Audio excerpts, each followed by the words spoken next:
Hi, I'm Lori Jones, President and CEO of AbbVie Communications and host of StrategyCast. Join me and my guests, innovators, disruptors, and visionaries, as we explore bold and brave marketing strategies that help you transform, scale, and grow your brand. Get ready for an exciting dive into the world of market research with Wes Michael, founder of Rare Patient Voice. In this episode, Wes reveals the secrets behind game-changing strategies like how Cheerios packaging shakeup caused quite a stir, Old Bay's spike in popularity after an Oprah shout-out, and Uber's rideshare revolution. If you're a business leader ready to supercharge your marketing with smart consumer insights, this is an episode you can't afford to miss. And don't forget to check out the most recent issue of the StrategyCast newsletter on StrategyCast.com. Just like this episode is full of inspiration and a ton of ideas that will elevate your strategies and marketing know-how. A competitive edge starts with strategy, and strategy starts with knowing how to develop one. StrategyCast is a leading marketing podcast that serves up strategic insights, trends, and tips to help separate your business from the pack. Tune in weekly as host Lori Jones interviews bold marketing leaders who have priceless wisdom and are willing to share. Each episode explores cutting-edge approaches that have proven instrumental in transforming brands into industry trailblazers.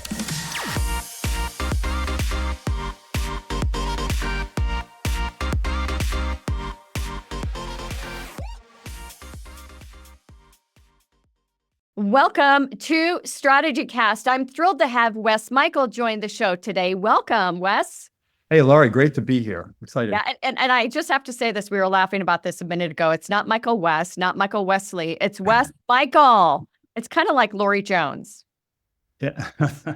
Anyways, tell us a little bit about your journey. By the way, we're going to be diving into the importance of research and how it provides the insights that are needed for great strategy and better business outcomes. You are a research guru. Tell us a little bit more about your journey and how you got the name Guru around after Wes Michael Guru. Exactly.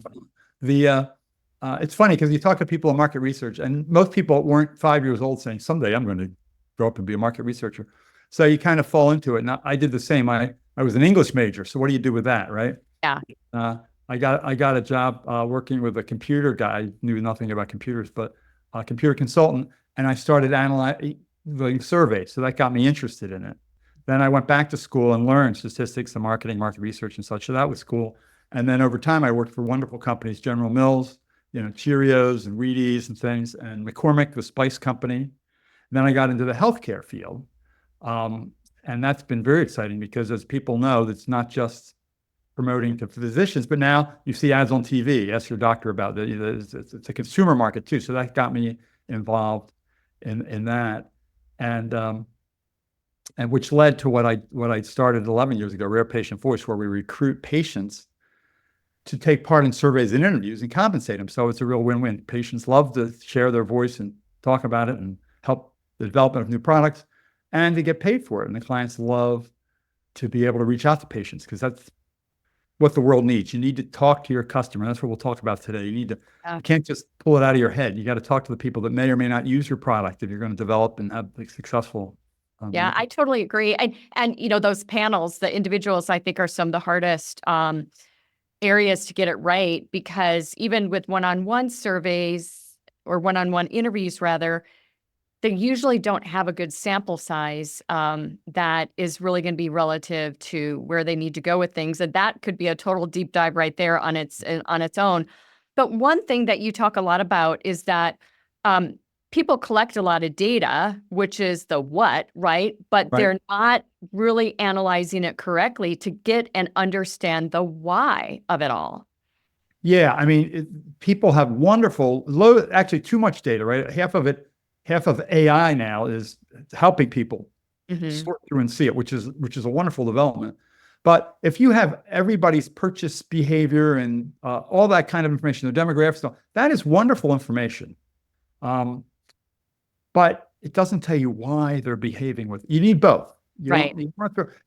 Because if you're going to develop a new product, a marketing campaign, whatever it is, you have to have something to hang your hat on, some why. Why are they making this, or why aren't they making this, or how can we influence that? Because if you just see that they're doing it, you may learn a lot, and you may come up with hypotheses. Hey, it's the people that have done this, then they do that. But you really haven't gotten inside their head. So it's a combination of doing that. And if you're in an ad agency or a marketer, yeah, you've got to be asking why. Why are they doing it? How can I? Because your job is to change people's behavior, right? In one way, shape, or form. How are you going to do that without knowing why they're doing what they're doing? Yeah, so that's one area that you see that a lot of firms are getting the information wrong. Another one is that they're relying on the expert panels which something that we just touched on, without incorporating the customer research. Yeah, and that's so important because I do a lot of work, obviously, in the healthcare field, pharmaceutical, and it's so important for them. They have the expert doctors on their staff. They have high-level patients or patient advocates, and that's all very important. But they're more knowledgeable. They're into this. When you're marketing it, it's going to be to the run-of-the-mill, the average, everybody. Yeah. And so you can't just rely on the experts. It's a good place to start, but don't stop there because they know it way too well. You need to talk to people that don't quite know what you're talking about. Yeah. I always say, think about what would your mom think about this? Try to explain it so that people can understand what you're thinking. Yeah. The other thing that I think you gain, from combining that hard data with the customer insights is really the motivations that lead to better market positioning, differentiation, distinction, creative messaging, all of that, the behaviors that will resonate instead of just the guesswork or being in the sea of sameness. Yeah, that's exactly right. And that's why a well-designed research program takes the data and learns a lot. And a lot of that you can get right up front. So you can start out with all that data, but then you have to say, how are we going to figure out what is their motivation? What kind of people do we want to talk to? Do we want to interview or survey those who have bought or those who haven't, or why? Whatever it might be, think about who you're going to talk to and structure it to really learn. And then at some point, you'll develop ideas, concepts, positioning. Eventually, they could be ads, they could be the product that you want to expose people to and really see how are they going to react, because it's never exactly how you expect, and nothing's perfect, right? You always need to tweak or throw things away and start all over, depending on what you learn. Have to be open-minded. One area that I see a lot of confusion, with the most educated marketers out there is really the nuances between the positioning and the messages. And sometimes, quite often, I just see it all a muddled mess going to market. What advice do you have for marketers regarding the distinction between the two? Yeah, so and a lot of times it happens that way, I think, because they don't have a lot of time. So they're trying to combine steps and do everything all at once. And I get it. Nobody has enough time or money or whatever to do everything you'd like. But ideally, you figure, and we can talk about some of the steps you can do, but ideally you can do your positioning before you've got done doing your message, your communication work. And then part of that, you may do your segmentation. There may be segments, and you may position it differently to a certain segment, or you may find, here's the segment we need to go after, and here's the positioning. It wouldn't have been the positioning you used for everyone, but you can move it over time to do that. And then you know who you're talking to and what motivates them. Then try to see how best to communicate to them. So if you try to do it all at once, because people always say, how can I skip a few steps? Yeah. Yes, I get it, but you're taking chances because you may mess up and you may get to an end that's not as good as you need it to be. Yeah. I love strategy work. It's why we call this show StrategyCast. And I don't believe that any type of strategy can happen without research upfront. And you're illustrating why it is very, very important. Do you have a client example that you can share with us or an example in the market that you're seeing right now that has really, the research has shaped everything that we're talking about? And at the end of the day, when done correctly, the outcomes are going to be so much more prominent than not doing it. Yeah, there's good. First, there's a lot of examples, and a lot of mine go way back, just the work I've done over the years. But one product that is out there now, people see all the time on TV, Humira. It's a drug that came out and originally was just for rheumatoid arthritis, but the same drug works on so many different autoimmune conditions that it's been a gold mine for a company now called AbbVie that marketed it. But we were involved years ago before it was on the market, and you talk about positioning. I remember there's probably a lot we learned, and I've forgotten more than I remember. But I remember it was an international product to think about, and we found that the U.S. was thinking about the whole market for rheumatoid arthritis and what they call biologics, these expensive, very powerful, very, very effective drugs, but were very new at the time. Biologics, but Europe versus the US was very different. And we said, wait a minute, in the US, they know what you're talking about. You can go right to the physicians and the patients and explain to them why this is such a great product. But in Europe, they haven't bought into the concept yet of these biologics. Yeah. You have to start and educate them about the category before you talk about your own product. So very simple idea, but we said, one size doesn't fit all. Right. If you jump to the end with them, you're going to lose them.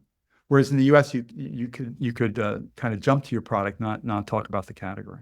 I think that is a fatal flaw in a lot of marketing in general. A lot of messaging is making the assumption that the audience is going to completely understand what you do, why you do it, and why they should care. And they skip the why how it can be relevant to them and why they should care. And they're just so focused on the product that they're not in, obviously pharma, any med tech is very different about outcomes, but generally they're not focused on how it can benefit. Where do you see, and again, this is what the research, the customer segmentation, whatever it might be, really lends a hat to is telling us why people do care. Yeah, you really have to do everything to put your feet in their shoes, right? Because they don't want to hear why it's good for you. Right. It's the old argument. You don't want to give them features. You want to tell them what benefits them, because that's all that really matters. Does it help them? Right. And to get people to do something different or to buy a new product, I know when people try to sell things to me, it either has to be way better, not just a little better, but way better or way cheaper, something enough, because there's inertia, there's status quo. And if you're like me, you've been burned sometimes when you do make a change. It's like, wait a minute, I'm not just going to make a change for a small benefit, because with any small benefit, there's unseen drawbacks that you don't know about. So it's like, you put your defense up. So you really have to have something there. And then you have to think, it's that first stage of research is does the market need it? Does the market need another, whatever it might be? Yeah. And too often we come up with a product, and I know people are brainstorming, they have wonderful ideas, and they come up with a product, and then they march down a path. It's like, step back. Does the world need that? Or look at what the needs was. There's a famous quote that Henry Ford said, well, market research, if I asked people what they wanted, they would have said faster horses. And there's some validity to that. But what if he said, what are you looking for in transportation? Exactly. Faster, less messy. So you have to listen carefully. You can't it's not always straightforward what's going on, but to find an opening in the market, something that really will move people. That Henry Ford example is such a good one. And I think such a grounding for a lot of people who go into, the research and the type of questions just opposite of the way that they should really take a look at it. Let's talk about the types of research that we should be doing. Can you explain the difference between pre-market research and product research? Yeah, so pre-market is, hey, you may have a general category, or your company may involve a certain field, but where are their openings? Where are their needs? Where are their unmet needs that match what we might be able to do? Mm-hmm. And it's very important to do that. You'll see examples of like several years back, companies came out with what sounded like a great product. Inhaled insulin, right? Who likes to take shots? Yeah. But inhaling, well, that's easy. Well, it never biggest companies were in it and they invested a lot. It never succeeded. Well, it had some drawbacks. You had some coughing, and some people still had to take injections. So you still weren't over that issue and things like that. So you really have to look. So that's pre-market. What does the market need? What could we do? And then product is, you've gotten to that point where you have a product or a product idea or alternatives on a product, and you really need to make sure A, it meets their needs conceptually, and then B, when you make your prototype in the food industry, you make it, have people test it. How does it work? How do they like it? Is it good enough to succeed? Or is it good enough to have once, but never again? Well, that's not, you know what I mean? You have to see how it works in the real world. Do you see that most people skip pre-market and go direct to product? I think so many do, because they'll come up with this idea, and the idea dominates the conversation, and then they just move. And I know from a researcher, people will come. It's like, hey, we have this thing. Let's test it. Let's see what it does. And they haven't taken a step back to say, does the world need this? Yeah, it's really interesting. Or can they disrupt it? Take a look at the taxi cab and now Uber. Right. Which is a great example of, finding a niche regarding, a more of a customer focused sort of transportation approach versus just, hailing a cab, something that was far more intuitive to personalization, which is really important to people today. And it's funny because, and I don't know anything about the research they did, but I'm certainly somewhere along the line they found one of the things that I find that drives people to do that, to use an Uber, is the less friction. Because when you're in a cab, do they take a card? Do they not? What's the tip? You've already paid. All you have to do is remember to do the tip. Yeah. And if you're a shy type, you don't even have to hardly say anything, because you don't even have to tell him where to go. He already knows where you're going. Yeah. So I think there's that, and we see that a lot in research we've done, that we're so used to the people that come to a focus group. Well, who comes to that? The people that are happy to talk in a group and they're outgoing and stuff. That's not everybody. About half the people aren't that way, and they're not going to raise their hand to come to that. And you need to serve them too. Yeah. So the segmentation, I just got out of a segmentation meeting with a client and I just geek out over the behaviors that we really uncover and the correct audience like groupings that you can uncover in audience segmentation. How does audience segmentation play a stronger role in developing a targeted strategy? Yeah, I love segmentation. Some of it is just so interesting to see how people are similar and different and find these targets. But because if you can find the people that are most likely to adopt your product sooner, that's who you want to get in the minds of. Okay, what do they need to know? How are we going to get them to do this? What's appealing to them? Whatever it might be. Everything about how you even put an ad together and who's in it. Do they like the beach or the mountains or whatever it might be. So that is so key. And it helps focus the mind, because when you're talking about everybody, it's hard. Think of a copywriter or an ad agency. Well, they have to picture who they're talking to, right? I think. And so like you can paint a picture of who they're talking to. Yeah. Of the people within that group.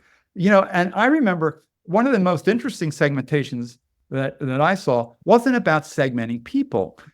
At McCormick, think of that, spices, segmenting meal occasions. Because the same person, right? The same person on a busy Tuesday night and the kids and that, and what can I do quick to make me feel like I'm doing my obligation, but they're getting something halfway healthy, versus it's Thanksgiving and I need to, those are the same person, right? But completely different mindsets of what they're doing. And so I love that idea that people can think about not just segmenting the people, but whatever it might be, in that case, the meal occasion. Yeah.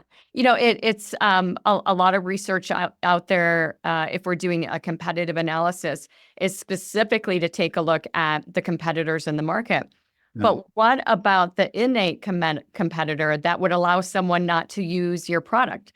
Like if you're using a SaaS product, Excel is probably one of the bigger competitors that you need to overcome, and apathy and ease of use, because that's it's the way that they've been doing it for so long. Oh yeah, it's tough to teach, get people to learn something new if the other ones works pretty good. Yeah. Because like anything, to learn something, you just have to do it a bit. And after a while, you really have to somehow show hey, you want to get there. I know there's going to be pain from getting from A to B, but that's the most difficult thing. It's like they're always asking you to switch banks. Like, I got everything loaded in here. I know how to do this. So and that. easy. Why would I? Oh, no, it'll be easy. It's like, yeah, you're telling me that, but I'm not so sure. Yeah. Communication research is an area that I also don't think people spend enough time on. What kind of insights can you gain to uncover some of the elements that may have been overlooked in product or pre-market or something like that? That's so important, because you know how everything seems to boil down to communication, right? People miscommunicate around, and I could write something and it's perfectly clear to me, and you might be perfectly clear to you, but somebody else will see it in a different light. You really need to hear what people say. I love when I first got into healthcare, again, that so many of the pharmaceutical companies were used to dealing with physicians, and dealing with patients was kind of a new avenue. And company had anti-anxiety medication, and they said, oh, and it's an oral therapy. Well, to a physician, that means it's a pill that you take by mouth. Yeah. But talking to your mom, oral therapy about anxiety, doesn't sound like you're talking to her. Like, exactly. Yeah. You gotta say it's a pill. So simple things like that. And then people can get way too complicated. I think back to my food days.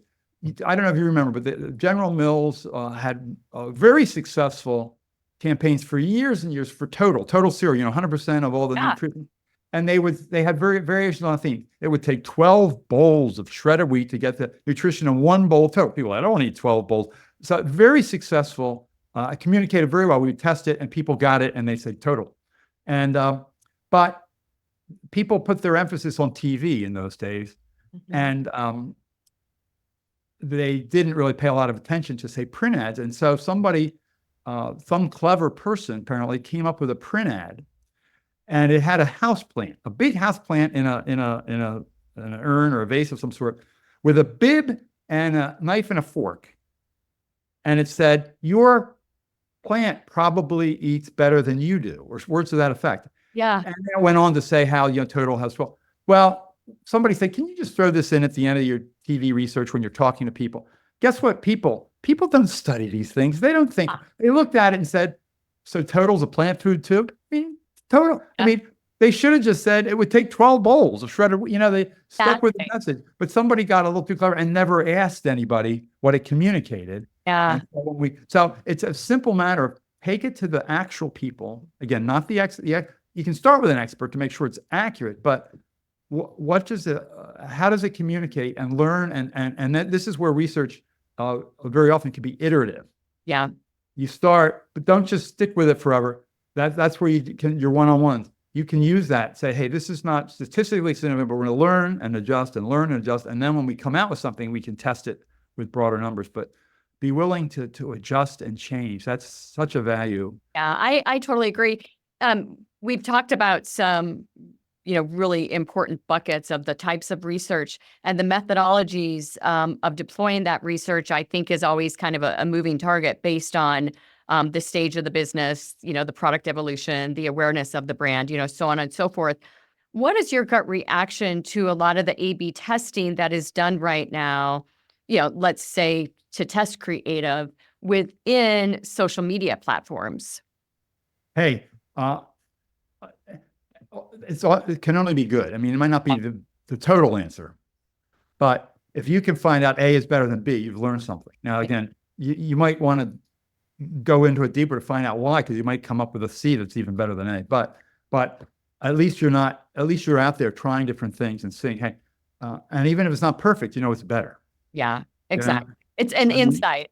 Yeah, right. I mean, that gets back to the General Mills philosophy was, because ad agencies love to say, that ad is tired, we need to refresh it. And I get it from their point of view, they're tired of it. Most people haven't seen it a million times.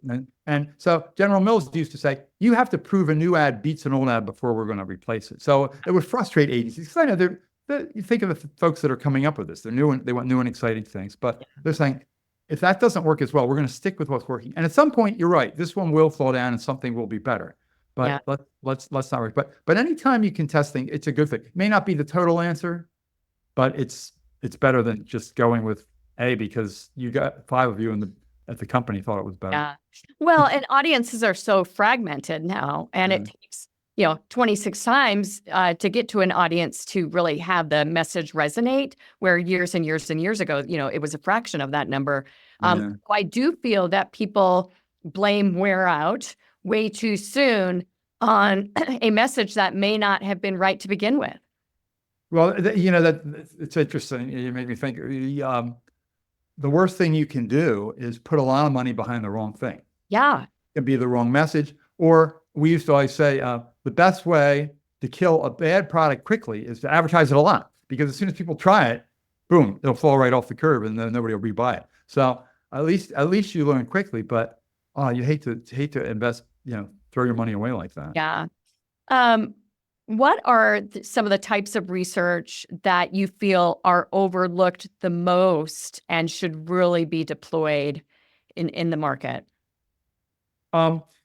We talk about product, but in so many things, especially consumer goods and foods and stuff, the product is also part of a package. Mm.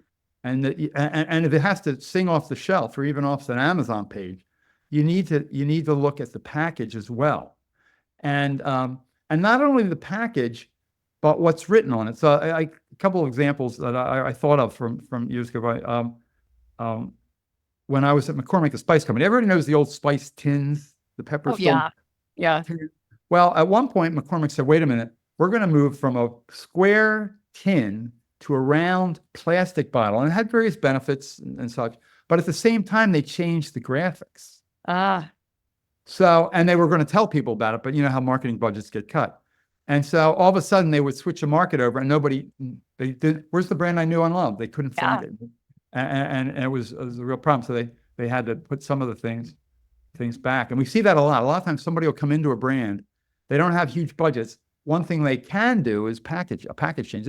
And packages do need to be updated. Things get a dated look. But if it's too big a change and people don't recognize it, all of a sudden your current customers are at a loss, because they're not sitting there reading and studying. They're looking and grabbing. Yeah. And you can lose a lot. But my favorite thing is at McCormick, we created a wonderful mix. They put in a foil patch of spice mix to make chicken piccata. And you got your chicken, and they had other ingredients you added, and some flour, and beautiful product. And when we had it out there, we started getting complaints that it was, instead of a nice smooth sauce, it was gloppy. And we're like, no, when we make it, it's perfect. So we said, let's go and watch people make it. So they have test kitchens set up that you can observe folks. And what we found, this is like a human behavior 101.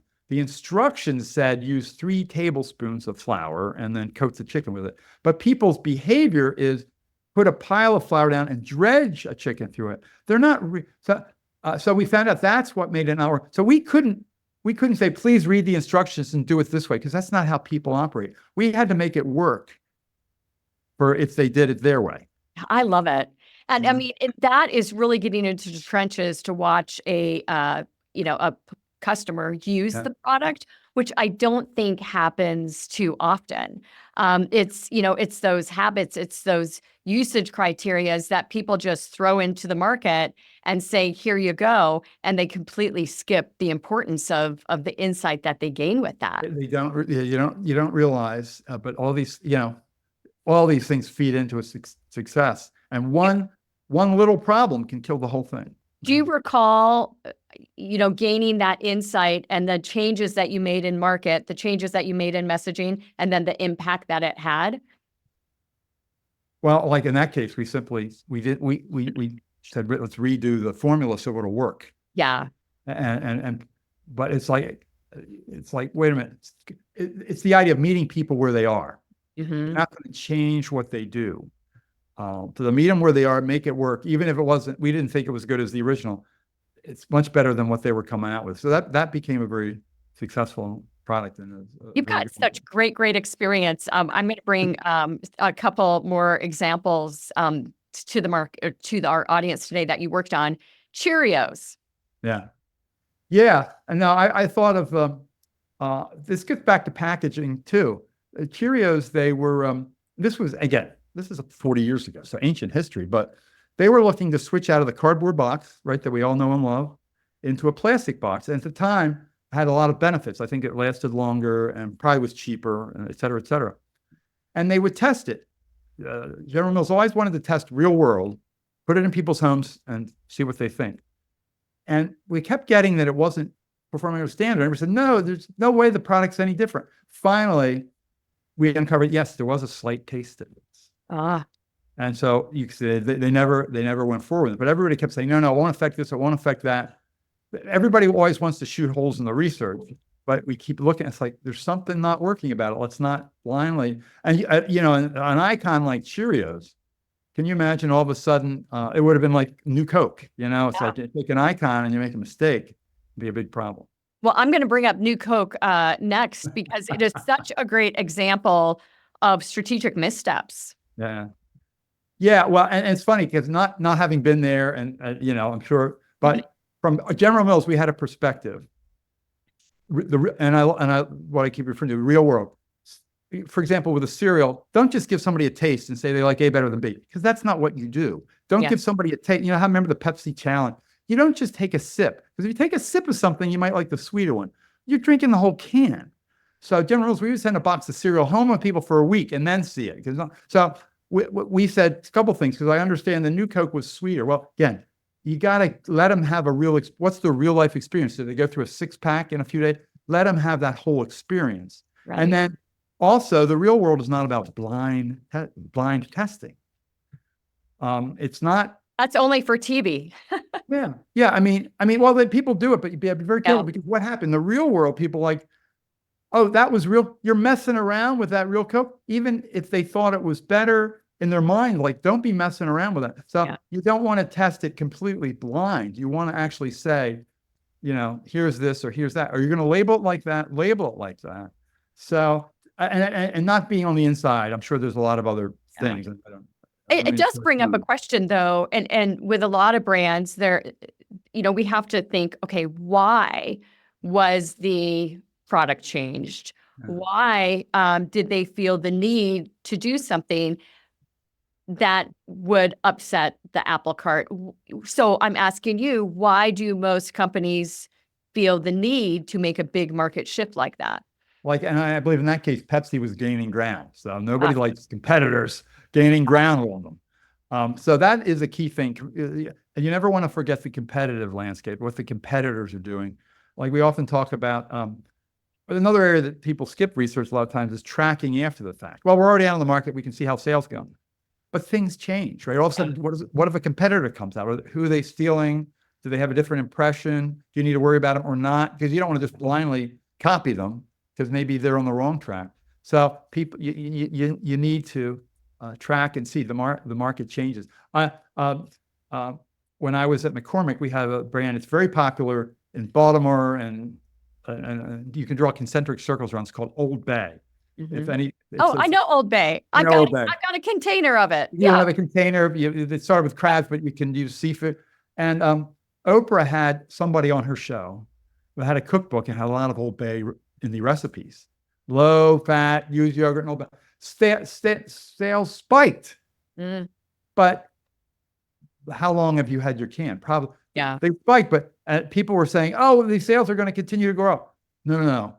They try. What do people do? First, you buy a can. It lasts you for a long time. 2, you try a recipe. You're not going to do it every week. That's just not people's behavior. That's not all of a sudden going to become a core part of your weekly number. You know how people have a certain number of things that they have all the time. Right. You gotta track and say, we react to that, but don't assume, don't extrapolate like crazy. Yeah. The world changes. Yeah, I love all these anecdotes and these stories. They're wonderful. A lot of our listeners are earlier stage businesses who may not have the $250,000, the $1 million, or the $2 million or higher. Anything That's really needed to do a lot of the research. So what is the best step for them to take?